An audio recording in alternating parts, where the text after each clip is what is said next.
तो दोस्तों, स्वागत है आपका यूके इंस्पायर्ड चैनल बेताल पच्चीसी की दुनिया में। बेताल पच्चीसी की कहानियाँ आज भी हमें बहुत रोमांचित करती हैं।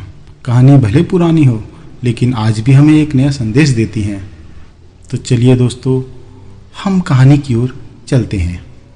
बेताल राजा विक्रम को फिर एक नई कहानी की शुरुआत करता है।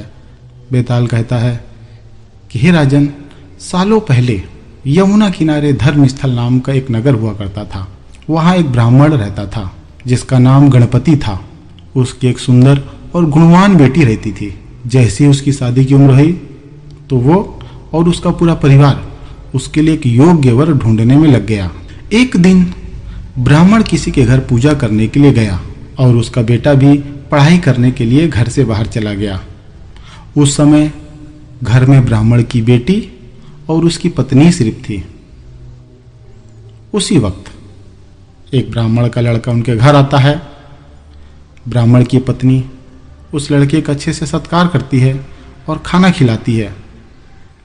लड़के का स्वभाव ब्राह्मण की पत्नी को बहुत पसंद आ जाता है और वह उससे अपनी बेटी की शादी करवाने का वादा कर देती है। अब दूसरी तरफ ब्राह्मण गणपति जिनके घर पूजा करने गया था, वहां भी वो एक ब्राह्मण लड़के से मिलता है और उससे अपनी बेटी की शादी करवाने का वचन दे देता है। अब यहाँ क्या ब्राह्मण की पत्नी भी घर में वचन दे देती है, जो ब्राह्मण वो बाहर वचन दे देता है। ब्राह्मण का बेटा जहाँ पढ़ने गया था, वो भी वहाँ एक लड़के से यही वादा करके आ जाता है। कुछ देर बाद जब गणपति और उसका बेटा दोनों खुद से चुने हुए लड़के को लेकर घर पहुँचते हैं, तो दोनों घर में एक और ब्राह्मण लड़के को देखकर चौंक जाते हैं। अब सभी इस दुविधा में पड़ जाते हैं कि लड़की एक है और शादी का वादा तीनों ने अलग अलग लड़कों से कर दिया है।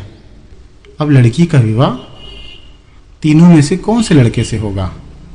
इसी दुविधा के बीच पड़ोसी उनके घर खबर लेकर आता है कि उनकी बेटी को मोहल्ले में ही सांप ने काट लिया है।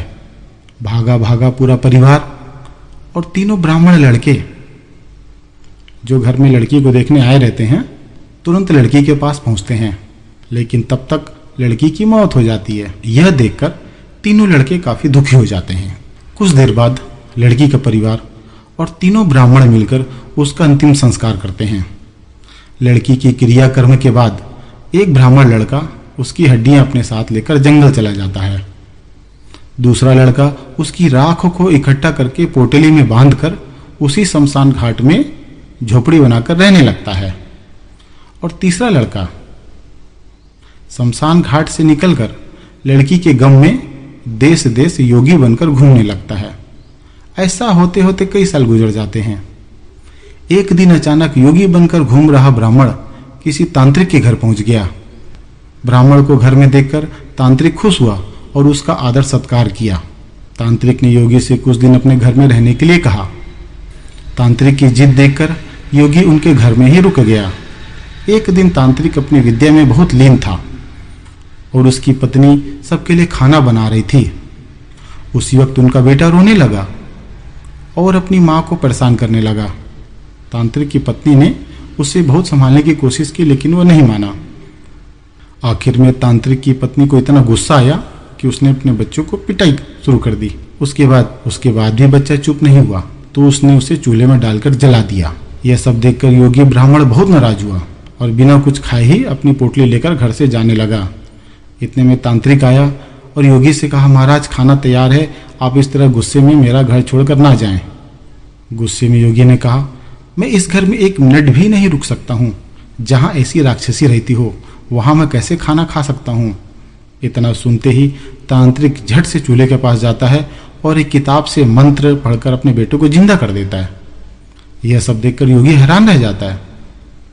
उसने सोचा कि अगर यह किताब मेरे हाथ लग जाए तो मैं भी अपनी पत्नी को जीवित कर सकता हूँ।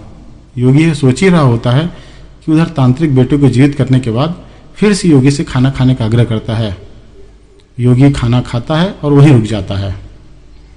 अब योगी के दिमाग में बस यही चल रहा था कि बस वो किसी तरह से उस किताब को हासिल कर ले। सोचते सोचते रात हो जाती है। सब खाना खाकर सो जाते हैं। आधी रात को योगी उस मंत्र वाली किताब को लेकर तांत्रिक के घर से सीधे शमशान घाट पहुंच जाता है।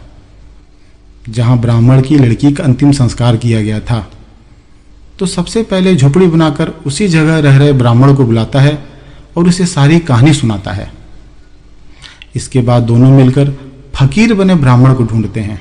फकीर ब्राह्मण के मिलते ही योगी ब्राह्मण दोनों से कहता है कि लड़की की हड्डी और राख लेकर आओ, मैं उसे जिंदा करूंगा। दोनों ऐसा ही करते हैं।